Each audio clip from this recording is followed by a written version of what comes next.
Oke, hari ini saya tidak akan mengkhotbah pendeta-pendeta seperti biasanya, tapi saya akan sharing dan sedikit mengajar ya, karena saya di bagian penginjilan dan saya percaya di sini semua perintisannya ada yang jemaatnya di atas 40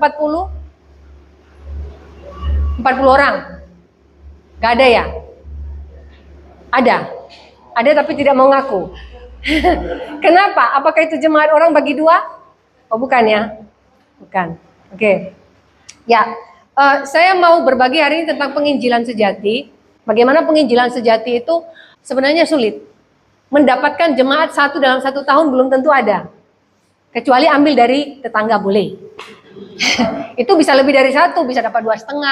Ya 2,5 itu maksudnya suami istri yang lagi hamil istrinya itu 2,5 ya. Itu bisa. Itu terjadi di banyak tempat. Sebelumnya tadi saya perjalanan ke sini, saya ingat satu cerita. Ada satu anak, jadi dia SMP rasanya, SMP dia sekolah di Surabaya itu persis di lampu merah. Di lampu merah itu ada sekitar 7 tempat, itu semua untuk permak jeans. Tapi tulisan permak di Surabaya itu saya heran, yang benar itu permak atau permak. Nah, jadi ada yang tulis permak, ada yang tulis permak. Saya tidak tahu, itu memang khusus di situ. Ada satu anak kelas 6, dia pergi ke kantor polisi, ngadu ke kantor polisi. Pak, di sana ada ibu-ibu melakukan pembunuhan. Polisi bilang, ibu yang mana? Ada, namanya Mak Anugrah.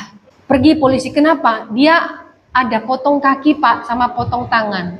Polisi benar datang. Polisi datang, ternyata itu tulisan pernya itu kelipat. Banner itu toh, jadi Mak potong kaki 15.000, potong tangan 20.000. Nah, anaknya SD bilang ada. Jadi itu permak anugrah. Dia ke kantor polisi.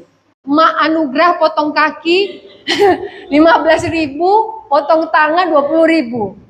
Tunjuk tangan dulu siapa yang mau jawab. Saya nggak mau tanya di sini. Saya mau uji ini pendeta semua tidak?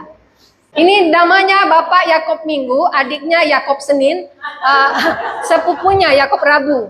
Pak, kitab tertua di Alkitab apa? Nanti saya kirim hadiah karena berani datang ke atas Pak. Saya pasti kasih. Silakan dulu Pak. Ya, ada yang bisa jawab saya?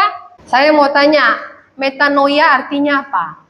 Ada 2 dalam Alkitab, metanoia dan metamelomai. Yang dilakukan oleh Yudas itu metamelomai. Dia cuma menyesal, makanya dia masuk neraka. Dia tidak metanoia. Metanoia, betul Bapak. Kenapa tadi tidak jawab? Itu.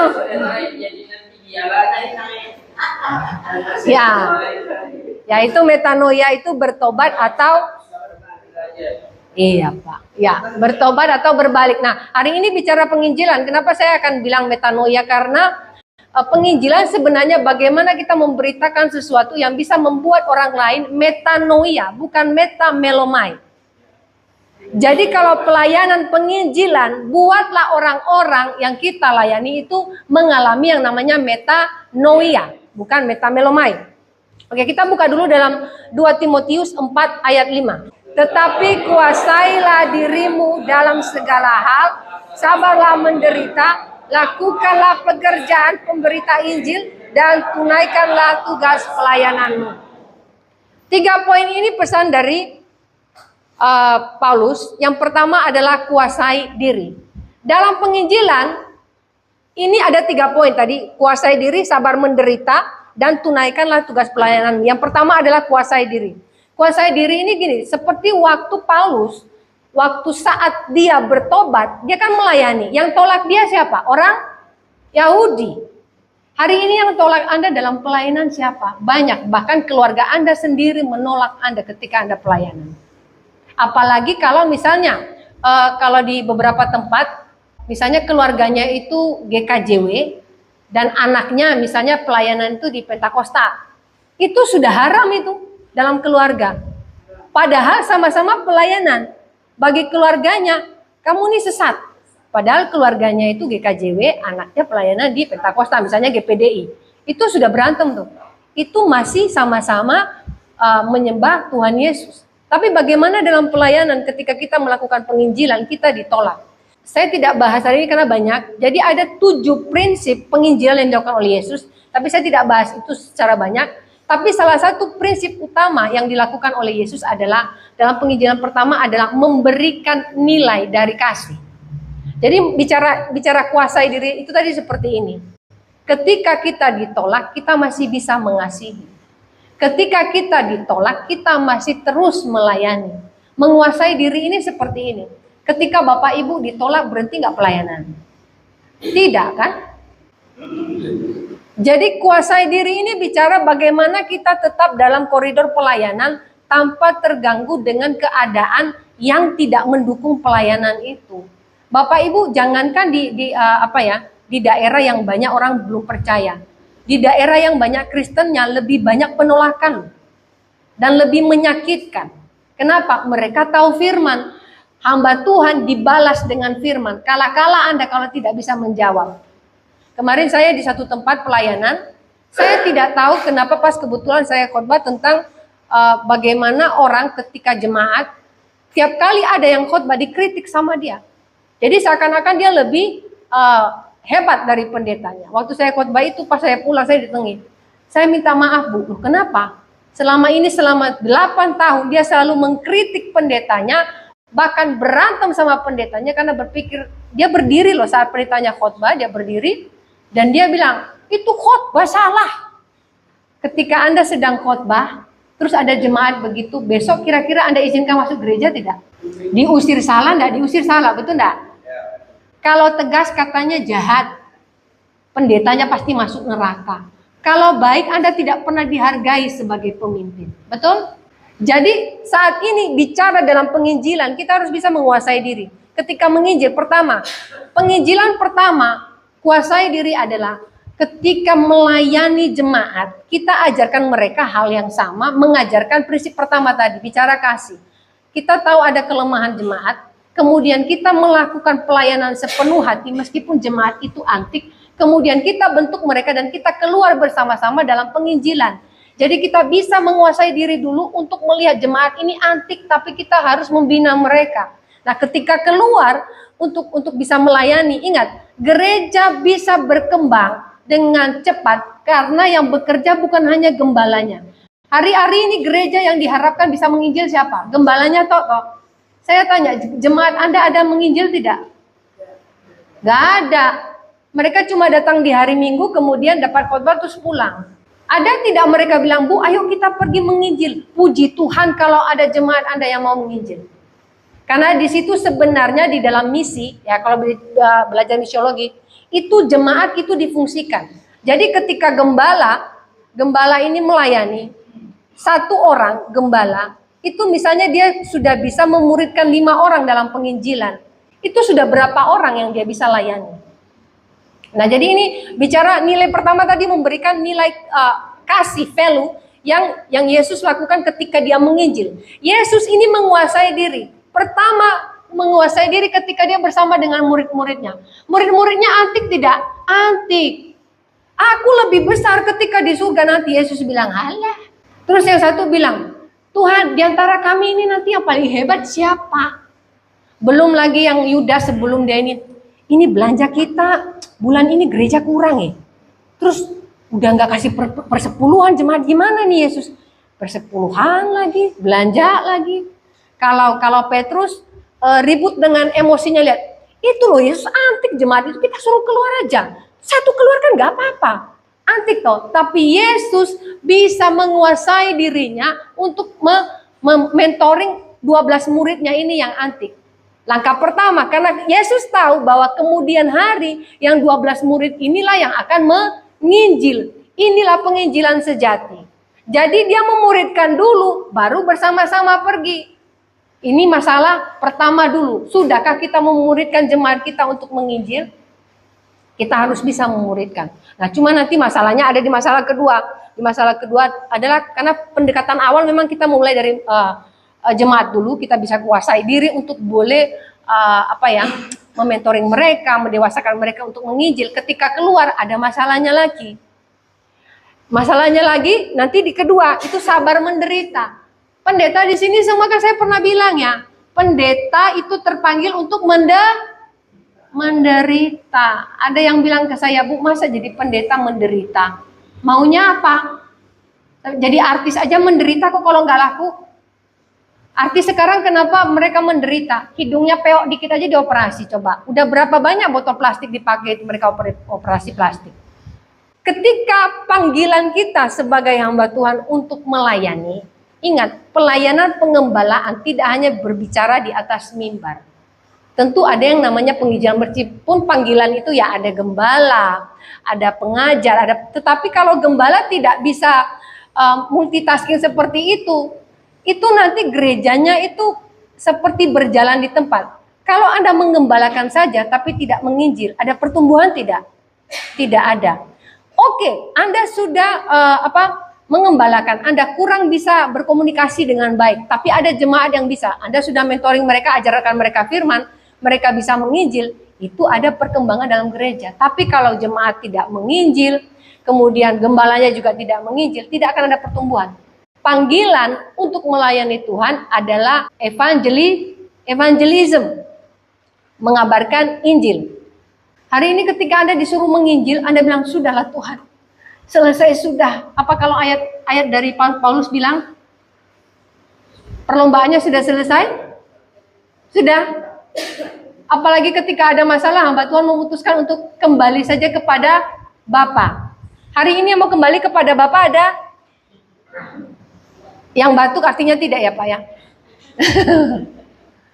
Pelayanan itu akan membuat kita susah hati Bapak Ibu. Tidak seperti bekerja di dunia, lu mau nggak apa-apa. Karena gini, hamba Tuhan itu semua jari ke Anda. Anda goyang dikit salah, ngomong dikit salah. Apapun yang Anda omongin salah. Omong Anda benar pasti salah. Ketika saya sudah antipati kepada Anda, apapun yang Anda omongin salah. Jadi kalau tidak menguasai diri, penginjilan kita akan berhenti di sana. Jadi pendekatan awal dalam melakukan penginjilan adalah menguasai diri. Kuasai diri ketika Anda tidak diterima.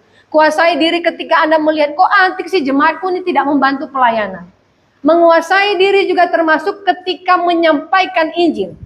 Ada satu rahasia yang banyak orang tidak tahu, bahwa mereka berpikir menginjil itu langsung beritakan tentang Yesus. Tidak semua bisa menerima.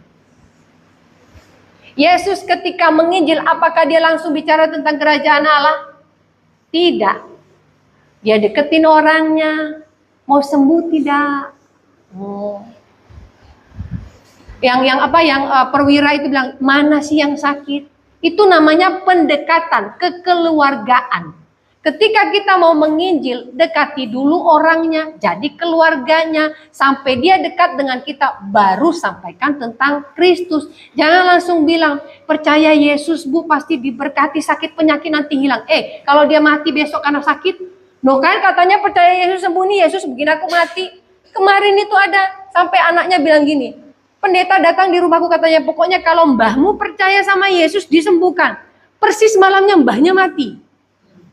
Komplain. Terus katanya, ya apaan Yesus itu malah bunuh mbahku. Kita bilangin, nah itu kan pelayanan itu enggak begitu. Jangan janjikan yang Anda tidak bisa lakukan. Memang Tuhan kita bisa. Tetapi dekati dulu mereka supaya mereka tahu. Yesus itu siapa? Apa yang bisa dikerjakan oleh Yesus? Itu nilai dari penginjilan. Jadi pendekatan awalnya adalah jadi dulu keluarganya. Buat dia percaya kepada Anda. Nah itu yang pertama ya. Kemudian yang kedua, sabar menderita. Ini yang paling kita tidak suka. Sekarang bicara sabar menderita ini, Paulus ketika dia dalam pelayanan, kita semua hamba Tuhan tahu lah apa yang dilayaninya. Tapi kita sebagai hamba Tuhan di sini, penderitaan hamba Tuhan yang pertama apa? Jemaat. Bukan dana, jemaat. Sekarang kalau Anda jemaatnya cuma 2, Anda melayani dengan sungguh hati. 2 ini dibilangi firman pun tetap tidak mengerti. Dibilangi apapun tidak mengerti. Yang penting pulang nanti ada soto enggak Bu? Di desa. Saya perjalanan 5 jam, jemaahnya cuma 1 saya datangi. Karena bagi saya, satu jiwa berharga di mata Tuhan. Meskipun dia cari soto, bukan cari Yesus. Pertanyaan saya, Anda sebagai hamba Tuhan depresi tidak lihat kalau jemaat begitu? Tuhan kok dapat 1 minta soto. Ya Allah. Sudah gitu harusnya dia jadi worship leader. Saya bilang, waduh, datang-datang minta soto jadi worship leader, nanti ngomongnya soto. Nah ternyata dia batal datang, jadi dia balik ganti baju. Harusnya ibadah jam 4, jadinya jam 5. Gak jadi dia mimpin karena dipukuli suaminya. Biru-biru mukanya semua. Suaminya minta beli rokok. Terus gembalanya sampai, aduh bu, gak jadi itu worship leader yang tadi loh. Kenapa? Mukanya biru semua dipukulin suami lo. Kenapa? Minta beli rokok pas mau ke gereja. Itu pendetanya antara nangis, sedih, mau apa tuh, ngomong apa coba?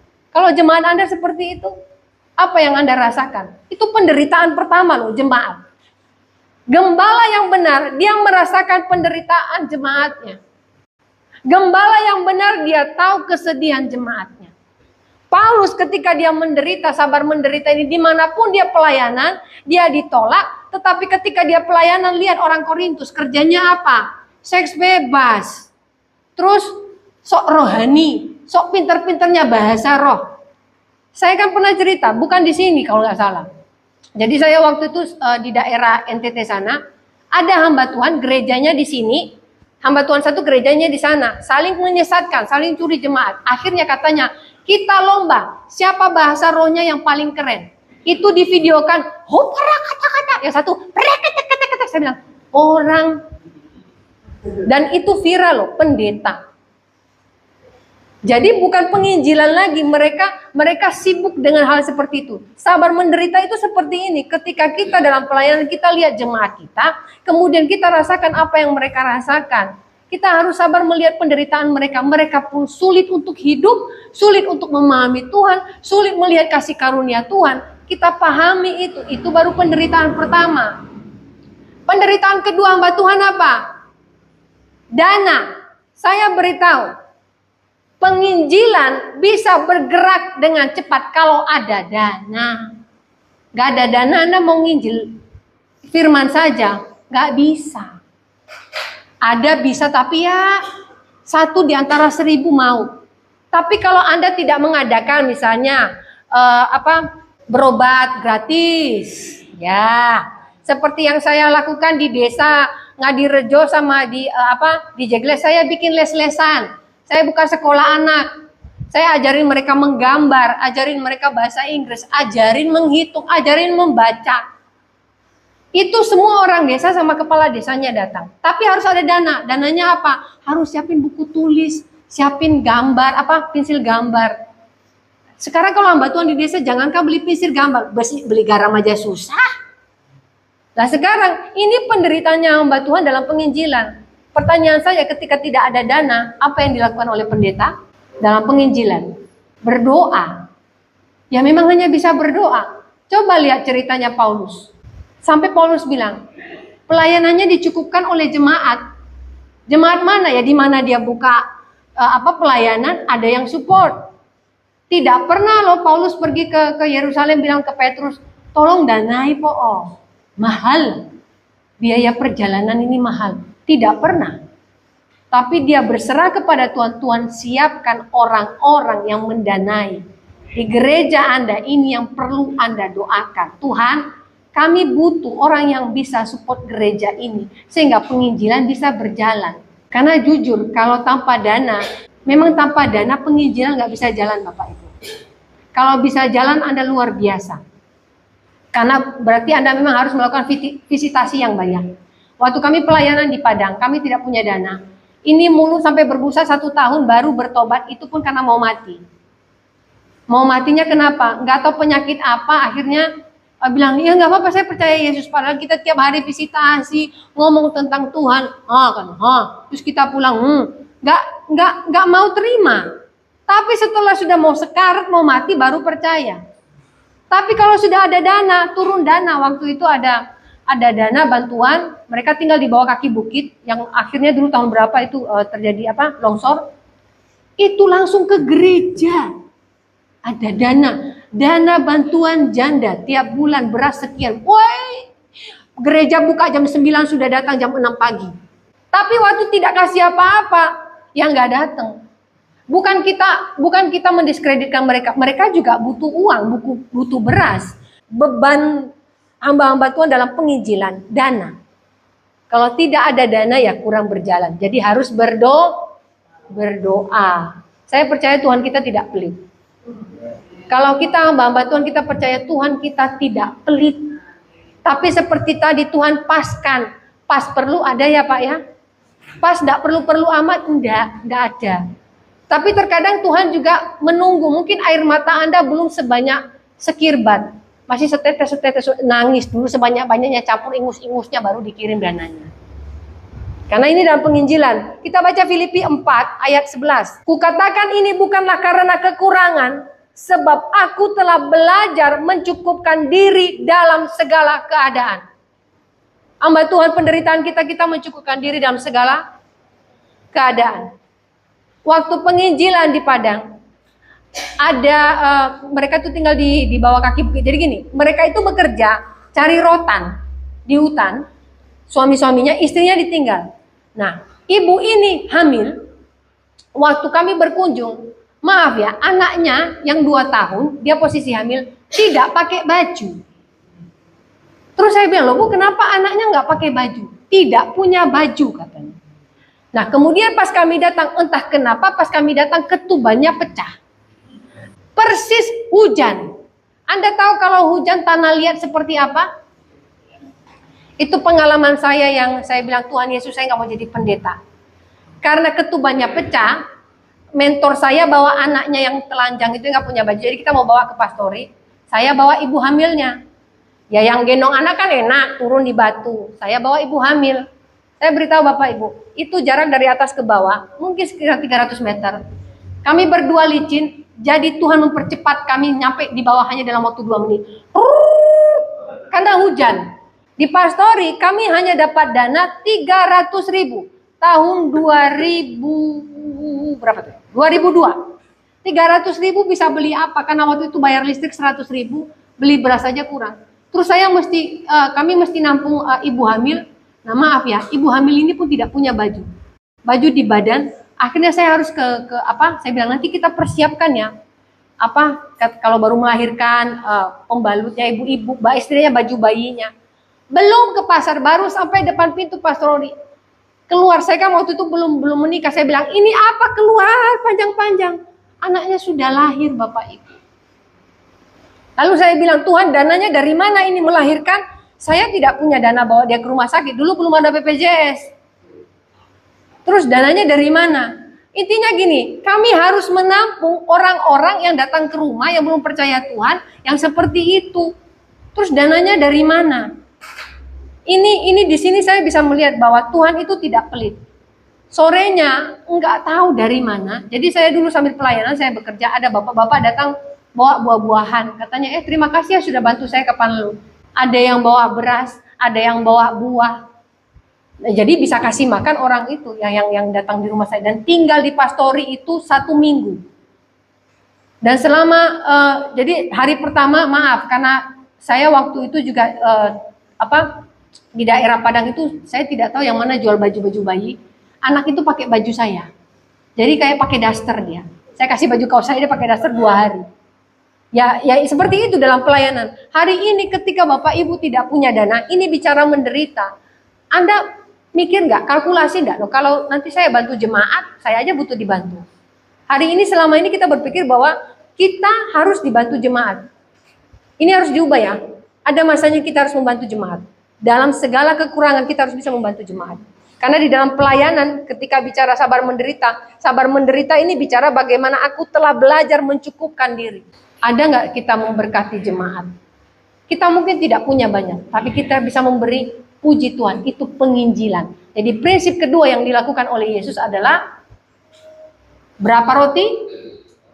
5 roti, 2 ikan. Makanya yayasan saya kasih itu 5 roti, 2 ikan.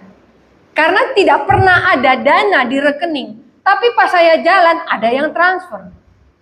Karena itu aja teman-teman saya dalam misi bilang, Ibu seharusnya seperti kami pergi ke tiap gereja besar, promosikan yayasannya dan pelayanan. Saya tidak mau. Tapi setiap kali saya mau pelayanan, ada yang transfer. Kemarin malah waktu saya pelayan anak-anak, itu semua dikirim ke rumah tuh alat-alat belajar. Sama tas sekolah. Itu dikirim, saya tidak minta. Karena Tuhan tahu, dalam pelayanan kita butuh, Tuhan kasih. Hari ini ketika kita bicara, kita sabar menderita, kita tidak punya dana, berdoa, Tuhan kirimkan, Tuhan kita tidak pelit.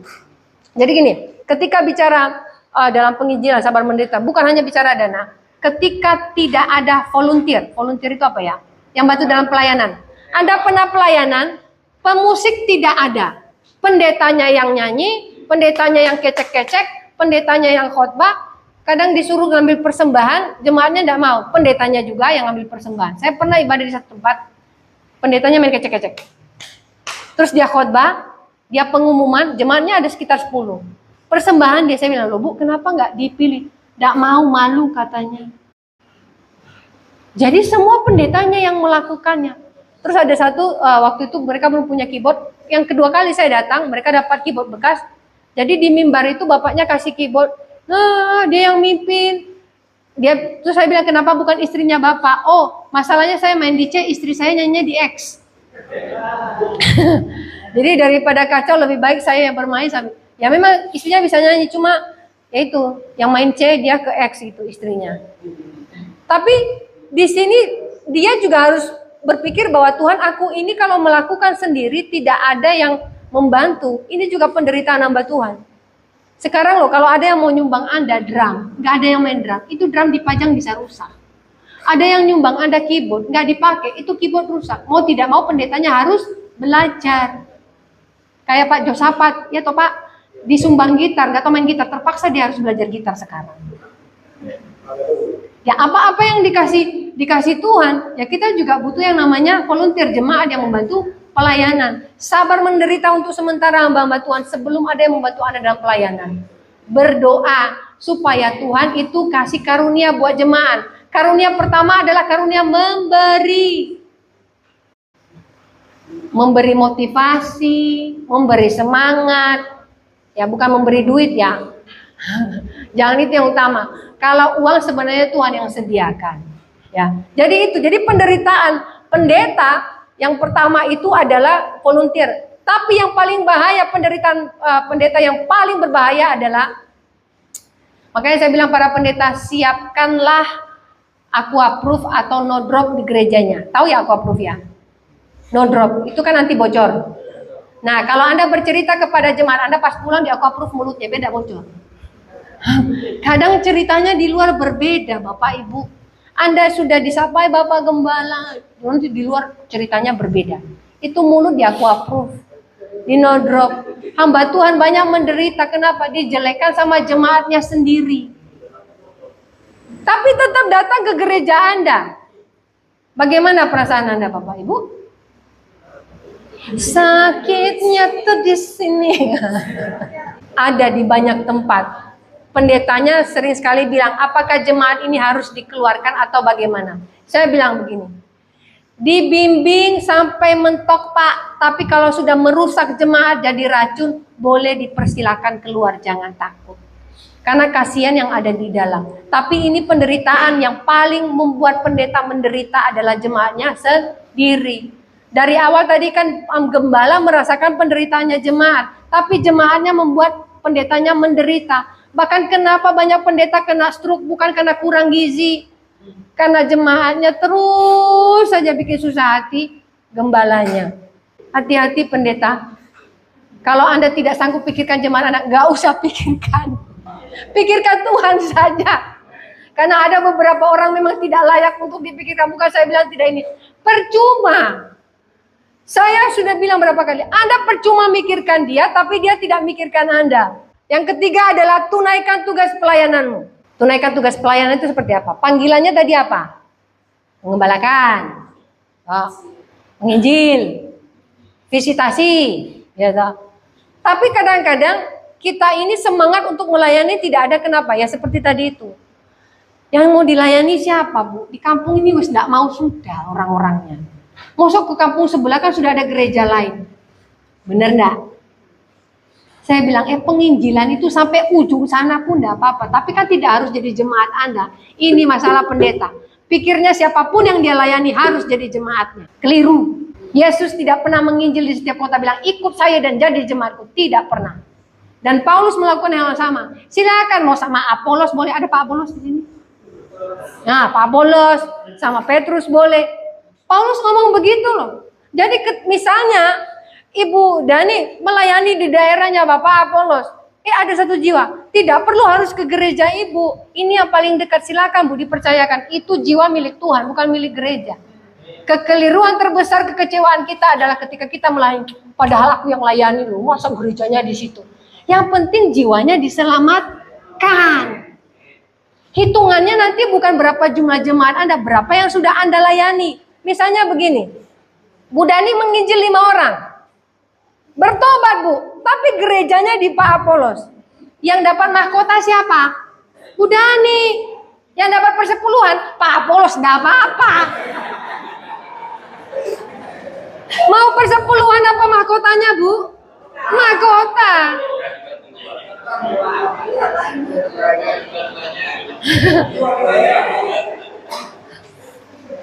Ini kekeliruan terbesar. Akhirnya kita kecewa ketika jemaat yang kita layani ke gereja orang lain. Setidaknya bibit pertama pertobatan dia datang dari Anda. Setelah itu dia mau beribadah di mana, tidak apa-apa. Tuhan perhitungkan apa yang sudah Anda lakukan.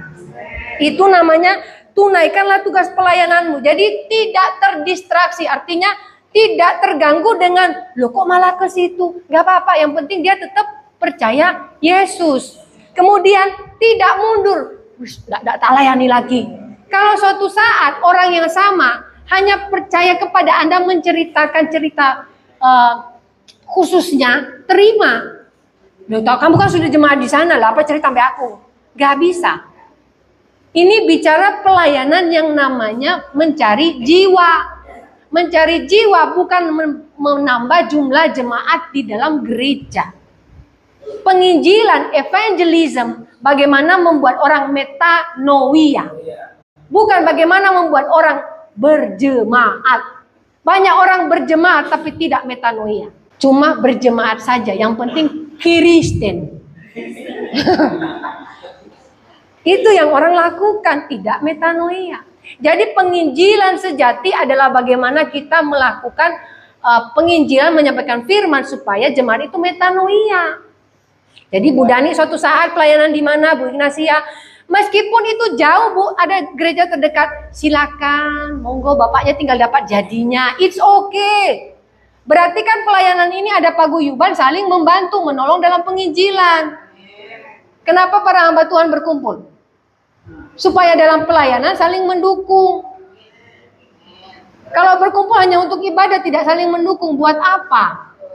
Jadi suatu saat siapa melayani di mana? Pak, ini saya melayani ini di daerah Bapak, tolong dilanjutkan. Itu bagus, baru namanya penginjil sejati. Tapi ada hamba Tuhan didatangi seseorang, itu saya yang layani dekat rumahmu, tolong jangan dianu ya, itu wis jadi jemaatku. Terus yang ibu itu ngadu ke saya, Bu, masa saya didatangi, itu ke tetanggaku dia yang melayani. Suatu hari sore, tak bilang, ayo ke gereja, aku masuk, aku dimarahi didatangi. Tak bilang, Bu, pendeta kok berantem soal jemaat. Tuhan Yesus ketawa, lu bilang, oh, orang-orang ini ya, merasa memiliki apa yang saya miliki. Malu sama Tuhan Yesus. Iblis lebih ngakak lagi tuh kan, pendeta aja berantem, bahagia iblisnya. Penginjilan tidak akan sukses kalau sesama pendeta saling berantem. Jadi ini tadi bicara bagaimana prinsip dalam penginjilan. Prinsip dalam penginjilan yang pertama adalah kuasai diri. Jadi siap-siap dihina-hina Bapak Ibu. Nah jadi yang pertama adalah harus siap menguasai diri. Bagaimanapun orang menolak Anda tetap melayani. Bagaimanapun orang menjelekkan Anda tetap melayani. Yang kedua, sabar menderita. Dana ndak ada, ndak apa-apa. Toh Tuhan kita tidak pelit. Saya percaya Tuhan tidak pelit. Tidak mungkin Tuhan tidak memberi apa yang layak Anda dapatkan. Kemudian yang ketiga, tunaikan tugas pelayanannya. Tugas pelayanannya apa? Menginjil. Jangan takut diambil orang, ambilan. Karena yang Anda perlukan mahkotanya, bukan persepuluhannya. Amin ya? Orang banyak. Amin. Nah ini saya berharap hamba Tuhan di desa karena gini. Saya paling senang kalau buat laporan itu, meskipun bukan saya mengisap, kemarin itu ada ini gembala di tempat ini dia sudah membaptis orang percaya, orang yang belum percaya, jadi yang dari pagi ini Terus saya laporkan, terus saya bilang, saya kasih nomor pendetanya, silakan dihubungi. Jadi saya tidak pernah membawakan dana dari donatur ke orang. Saya kasih langsung nomor pendetanya. Tapi biasanya mereka tanya, ada yang apa foto dibaptis? Ada. Saya kasih. Jadi nanti urusannya bukan dengan saya ya, dengan saya bilang ini ada jiwa loh. Tapi pendetanya gerejanya begini. Nanti orangnya sendiri yang hubungi. Saya tidak pernah jadi calo. Nah, kenapa? Kenapa mereka mendukung ketika Anda mendapat jiwa? Karena bagi mereka itu penginjilan sejati. Jiwanya itu didapatkan.